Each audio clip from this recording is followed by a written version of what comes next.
안녕하세요. 서경석입니다. 32년 만에 새롭게 단장한 지방자치법이 2022년 1월 13일 본격 시행됐습니다. 자치분권 확대를 골자로 한 지방자치법 개정. 앞으로 우리 삶에 어떤 변화를 가져오게 될까요? 행안부 우리 사무관 분들과 함께 이야기를 좀 나눠보겠습니다. 선거의 자치법규과 박진애 사무관입니다. 자치분권제도과 박경용 사무관입니다. 자치분권지원과 전지현 사무관입니다. 반갑습니다. 네, 지방자치법 개정 정말 큰 일이 시행이 됐는데 어떤 변화가 좀 있을까요? 일단 저는 아직 좀 수습을 뗀 지 얼마 안 된 병아리 사무관이라서 업무 자체의 변화는 사실 느끼지 못하고 있는데요. 유튜브 촬영이나 다양한 홍보 수단으로 활용하고 있는 것이 좀 큰 변화가 아닐까 싶습니다. 저 입장에서도 이 제도가 바뀌다 보니까 소속되는 각종 조치들을 할 게 많아져가지고 일도 많아지고 자연스럽게 좀 잠도 줄어들 수밖에 없기는 한데 그래도 보람 있게 일하고 있습니다. 여러 가지 의견도 많이 듣고 제도도 어떻게 해야 될지 고민을 하다 보니까 좀 보람 있다라는 생각도 하고 있습니다. 저조차도 공인중개사 시험을 통과했음에도 불구하고 지방자치법의 개정 안 와닿거든요. 전체적으로 이번 개정을 어떻게 표현할 수 있을까요? 네, 한마디로 쉽게 말씀드리자면 지방자치가 주민 중심으로 전환된다라고 보시면 되겠습니다. 주민들이 지방행정에 보다 손쉽게 참여할 수 있게 되고요. 또 주민과 가까운 곳에 있는 지방자치단체의 역할이 확대되면서 주민들의 편의도 훨씬 제고된다고 저희가 기대를 하고 있습니다. 오늘 세 분과 함께 재미있게 이번 법 개정 전후 어떤 것들이 달라지는지 확인해 보도록 하겠습니다. 자, 그럼 지금부터 지식 플러스 정책 공감 올드앤뉴 시작합니다. 자, 그럼 첫 번째 사연부터 만나보겠습니다. 우리 박진애 사무관께서 소개해 주실까요? 닉네임 아프리카 청춘이다님의 사연입니다. 저는 고등학교 3학년에 재학 중인 학생입니다. 2학년 때보다 키가 커져 교복이 작아졌지만 또 교복을 맞출 엄두가 나지 않습니다. 친구들도 비슷한 고민을 하고 있어 의견을 모아 교복 지원비 주민 조례안을 구의회에 발의하려고 합니다. 가능할까요? 연령 제한이 있지 않을까 싶은데요. 미성년자는 못하지 않을까 싶은데 어떤가요? 결과적으로는 가능하게 되었습니다. 그래요? 개정 전에는 단체장에게 주민 조례 청구를 했어야 했었습니다.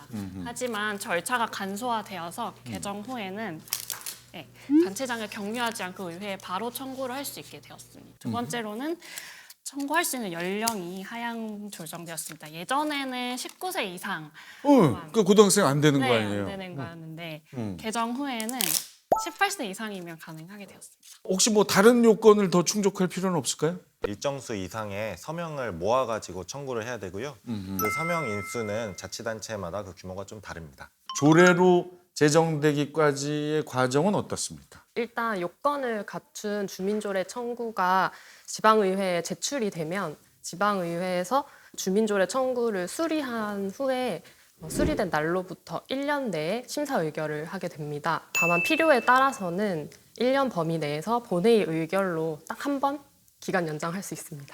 32년 만에 개정된 지방자치법 중요 사안들을 사례와 함께 알아보고 있습니다. 자, 닉네임 모르는 게 산책님. 모르는 게 산책이에요. 산책 말고. 혹시 사무관님들도 이렇게 좀 쓰는 닉네임이 있어요? 이제 업무에 매진하는 아니 윗분들이 좋아하시겠습니다. 이름이 이렇게 발음을 잘못하면 진해가 되어버리니까 진해 이 발 많이 달린 진해. 그래서 그냥 그걸 닉네임으로 쓰고 있습니다. 모르는 게 산책님의 사연 이제 들어가 볼게요. 지난해 국회의원, 지방의회 의원, 공무원 등의 투기 의혹으로 전국이 떠들썩했죠. 지방의회 의원은 직무상 각종 개발 정보를 쉽게 접할 수 있고 재개발, 재건축 조합의 임직원을 겸할 수 있어 이득을 취하기 쉬운 구조인 것 같아요. 이들이 공정하게 직무를 수행하기 위한 대책 같은 게 있을까요? 어떻습니까?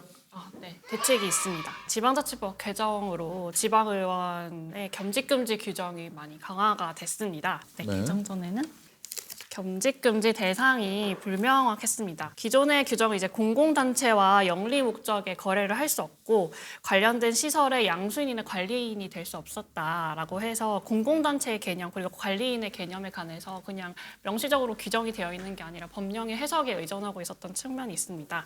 하지만 이것들을 좀 더 구체화해서 겸직 금지 대상이 많이 구체화되었습니다. 이제 지방 출자 출연 기관의 임직원, 해당 지자체 사무를 위탁받아서 수행하는 단체의 임직원, 해당 지방자치단체로부터 운영비나 사업비 등을 지원받는 단체의 임직원, 해당 지자체장의 인가를 받아서 설립된 단체의 임직원을 겸직을 할 수가 없습니다. 그동안 그 지방의회 의원들의 겸직 여부가 일반에 이렇게 공개되지 않았었나요? 미공개였다가 공개가 의무화되었습니다. 부적절하게 겸직을 했다. 그럼 어떻게 됩니까? 원래는 의장이 재량으로 사인 공고를 할 수 있도록 했습니다. 근데 이게 의장의 재량으로 사인 공고를 하다 보니까 아무래도 동료 의원들에게 사인 공고를 하는 게 쉽지만은 않았는데요.